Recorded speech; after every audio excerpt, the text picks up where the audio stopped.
श्री राम। मैं पंडित अनिल शर्मा फिर से आप सभी का स्वागत करता हूं।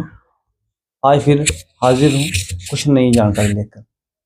आज मैं बात करूंगा कि जैसे कि जो आपकी जन्म कुंडली है उस में जो 12 घर होते हैं, 12 बाब होते हैं।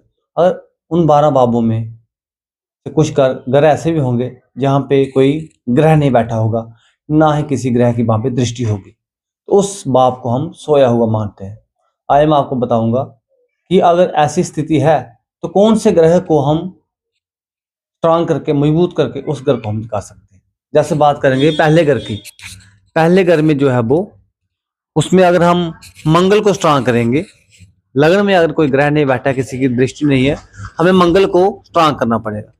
मंगल का उपाय करें, उचित उपाय करें, उससे आपका पहला घर मजबूत होगा, जागेगा। दूसरे घर में जो है अगर ऐसी स्थिति है कि कोई ग्रह ना बैठा हो, ना किसी ग्रह की दृष्टि हो, तो चंद्रमा को अगर हम बल देंगे, चंद्रमा को अगर हम मजबूत करेंगे, उससे वो घर जागेगा। ऐसे हम थर्ड घर की बात करें तो तीसरे घर को हम बुध देव का उपाय करके हम उसको जगा सकते हैं। ऐसे चौथे घर में बात करेंगे, चौथे घर के लिए हमें क्या करना पड़ेगा, चंद्रमा को ही मजबूत करना पड़ेगा। अगर हम चंद्रमा को मजबूत करेंगे तो हमें उचित फल मिलेगा। उसके बाद अगर पंचम घर की बात करें, पंचम घर में हमें सूर्य देव को मजबूत करना पड़ेगा।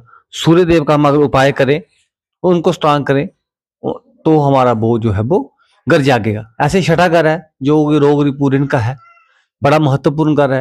अगर वो भी सोया हुआ हो, जब कमजोर हो, तो उसको जो हमें बैलेंस बनाने के लिए हमें राहु देव का उपाय करने पड़ेंगे।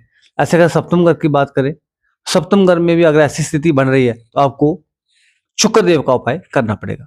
अष्टम घर की बात करेंगे, अगर वो सोया हुआ है, उसको जगाने के लिए हमें चंद्रदेव के उपाय करने पड़ेंगे।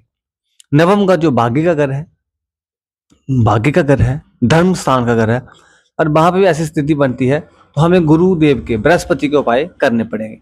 दशम घर की बात करें तो दशम घर में अगर ऐसी स्थिति बने जो कर्म का भाव है, हमारे कैरियर का भी हम उसको कहा जाता है, तो उसमें हमें शनिदेव का उपाय करना पड़ेगा। शनिदेव को स्ट्रांग करने से हमारे जो घर को जागेगा। ऐसे एकादशी भाव की 11वें घर की बात करें तो वहां पे हमें बृहस्पति देव का उपाय करना पड़ेगा।